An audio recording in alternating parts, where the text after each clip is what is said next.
Hello, hello, hello, hello. Good morning to all people.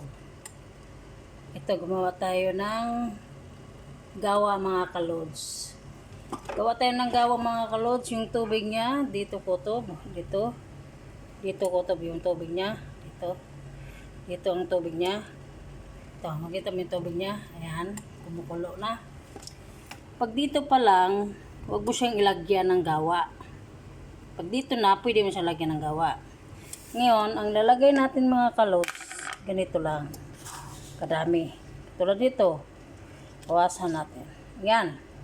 Isang ganyan. Isang ganito ang ilalagay natin sa gawa. Tapos, dagdagan natin ng konti. Ayan. Konti. Konti lang siya. Ayan. Ito siyang gawa, may heel na. Ayan. Yan ang ilalagay natin dito mga kalods. Tapos, mga kalods, pagkatapos ng itong pula, mapunta dito, kasi apat naman yan, punta dito, ilalagay na natin yung heel.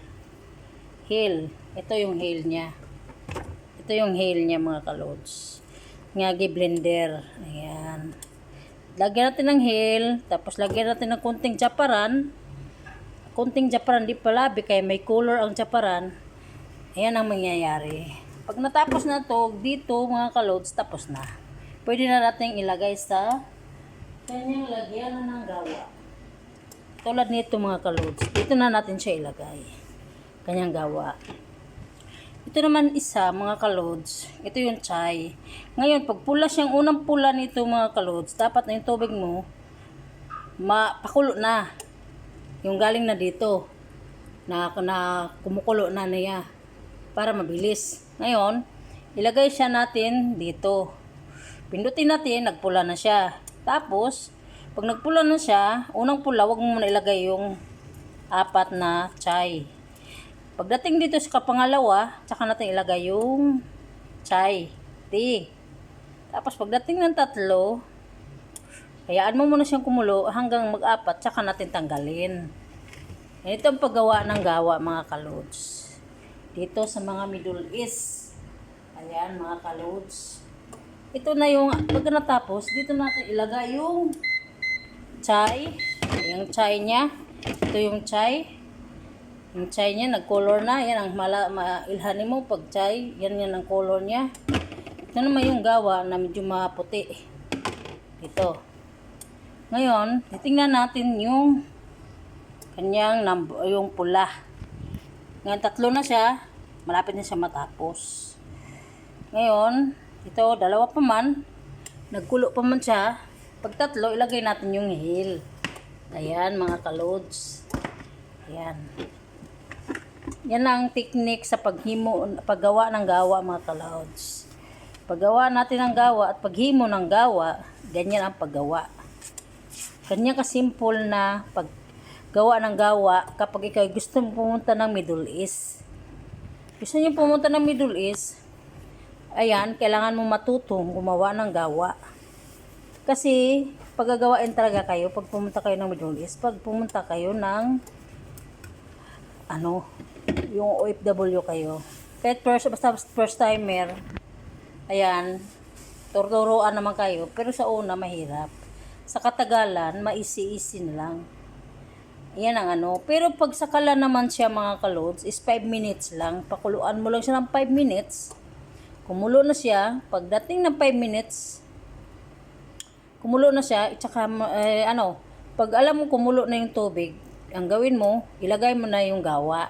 Pagbilang ka ng 5 minutes o 10 minutes, 10 minutes, tsaka mo na siya tanggalin. Basta na ilagay mo na ang gawa. Depende yan sa maging amo mo. Ito naman dito, sa naging amo, nanay ng amo ko, ang heel ay pinagsasama dito. Pero sa ibang amo, ayaw nila pinagsama ang heel dito. Dito nilalagay ang heel at chaparan. Dito nila nilalagay bago yung gawa. Ganon sila. Kaya madali lang pag gusto nyo mga kalods. Easy lang. Sa tagal ko ba naman mga kalods. Na ako dito 6 years. Saudi 3 years. Kaya easy lang. Hindi pwede na wala kang matutunan pag dating ng mag-ibang bansa ka kasi yan papagawa talaga sa'yo. Itong number niya, pag nag-0 na siya, ibig sabihin tapos na. Ito naman, nagsi-7 pa sila, ibig sabihin, hindi pa tapos. Kumukulo pa lang siya. Tingnan mo mga kalods. Ayan ang kanyang makikita mo, kumulo na siya. Ganyan siya kaisip pag gumawa. Alam mo ba kung bakit gusto nila ng gawa? Ito ay maganda sa katawan nila. At ang chai, maganda rin sa katawan. Lahat ng dumi ay nalalabas at nalilinisan. Kaya yan ang sikreto ng chai. Ibig sabihin ng chai sa Arabic is chai. Sa atin naman is tea.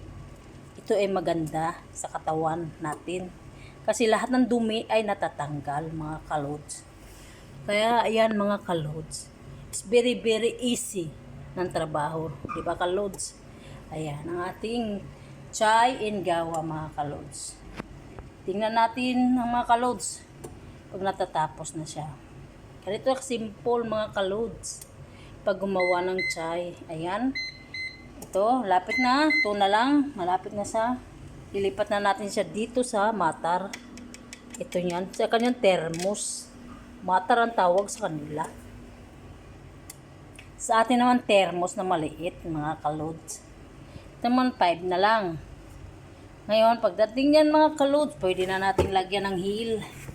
Ito na yung heel mga kalods. Kasi 3 na lang. Ayan. Maglalagay na tayo ng heel mga kalodi. Ito ang simple na gawain dito pag gumawa ng gawa. Ngayon mga kalods, ito na yung gawa niya mga heel. Heel na to mga panaksa ng baby to sa gatas. Pwede yan sa sa kutsarita. Sa Arabic naman is milaga na small. Ayan mga kalodi. Ilalagay na natin to para dito. Yan mga kalods. It's very very easy mga kalods. Pag gusto nyo gumawa ng gawa in chai, hindi pwedeng gawa lang. Kailangan may chai. Kaya nga tinatawag gawa itchay. Gawa itchay. Chay. Ayan ang ganyang gawa. Ito naman ang kanyang chai. Ito naman yung, kumbaga sa ating kape. Ito naman sa tea. Yan. Tapos na mga kalodis, yung mayroon na. Ilalagay natin siya dito, mga kalodis. Tapos naman siya, ilalagay na natin siya dito. Ayan ang kanyang chai. Kailang pula siya, mga kalodis. Ayan. Kasi pag napula na, maganda na inumin. At sa katawan nila ay masarap. Kahit sinong tao, maganda sa katawan to. Lahat ng kinakain mo na ilalabas at lilinisan mga kalods. Ganyan talaga. Sila dito ay mahaba ang buhay nila dito mga kalods. Ang hilig nila nito parisan mga kalods. So is chocolate and tamar. Tamar ang ilang paborito dito mga kalods. Ang ating gawa hindi pa tapos mga kalodi. Ayan, kumukulo-kulo pa. Dito naman natin siya ilagay. Naka-prepare na siya dito. Ito na kanyang plato na small. Ilalagay dito at lagyan ng kutsareta. Ayan ang kanyang chai. Tapos mga kalodi, tapos na siya. Ito naman yung kanyang gawa. Dito lang siya kutob. Pag inom sila dito lang, wanda. Hindi nila pinapuol. Pag nag-serve tayo, dito lang din. Ayaw nila ng pool. Sinapupungahan sila. Kaya kailangan kumpleto. May kutsarita na small. At mayroon din silang asukal na puti. Yan, kasi nilalagyan ng tao. Kung gusto nila maglagay. Pwede po ayaw nila maglagay. Depende sa kanila mga kalods. Ayan, nakaprepare ng aking pag-deliver ng gawa mga kalods. Ayan, is ready na. Ready na ang pag-deliver. Ito na lang ang kulang. Yan na lang ang kulang mga kalods. Pwede na natin i-deliver yan. Ayan. Isa na lang mga kalod, matatapos na rin to. Kasi itong chai niya ay tapos na.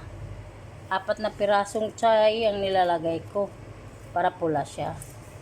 Ito naman, di pa tapos. Matatapos pa lang mga kalodi. Kaya ganito kasimple ang paggawa ng gawa kapag ikaw ay pumunta ng Middle East. Dahil lahat ng OFW ay kailangan matututo. hindi pwede na isa lang ang trabaho. All around. Kahit hindi mo gusto, pilitin mong matutunan para magustuhan ka ng amo at hindi ka mapagalitan. Kasi pag wala kang matutunan, umuwi ka na lang ng Pilipinas. Doon ka na lang manracer. Kasi ayaw mo naman matuto. Kailangan matuto ka kung gustuhin mo talaga. Di ba mga kalods? Ganun talaga. Kaya it's very easy kung gustuhin mo. Walang trabaho na hindi mahirap. Parehos ang mga trabaho dito is pinakamahirap. Pero kailangan natin matuto. Kasi wala tayo sa bansang Pilipinas. Nandito tayo sa bansang Middle East. Kailangan nating matuto. Kaya ayaw nating matuto, walang mangyayari sa atin mga kalods. Kailangan natin mag-practice, gumawa ng gawa at tsahay. Tsahay, ang tawag sa at. Tapos na mga kalodi, eskalas na. Atin na siyang patayin dito mga kalods. Ito naman ang kanyang gawa. Tapos nang gumawa. Depende sa iyo kung lagyan mo saan. Pero ito naman sa akin, pinaparelax-relax ko na lang muna. Para yung kanyang gawa ay nasa baba. Ngayon, nandito na yung kanyang heel. At ayan, Japaran. Ito na lalagay na natin mga kalods. Dandahanin mo lang para hindi matapon na maisama ang kanyang gawa. Simple is very easy ang trabaho. Kung gustuhin mong matuto. Ganyan talaga mga kalods. Gusto mong mangarap, may mararating ka. Pero kung gusto mong ayaw matuto, umuwi ka ng Pilipinas. Marami namang pwedeng pasukan. Pero hindi ganun kalakihan ang sweldo. Kaya ito mga kalods, tapos ng ating gawa, i-deliver na natin ito. Kaya thank you God. God bless you all and I love you. Bye bye mga kalods. Hanggang dito na lang. Bye.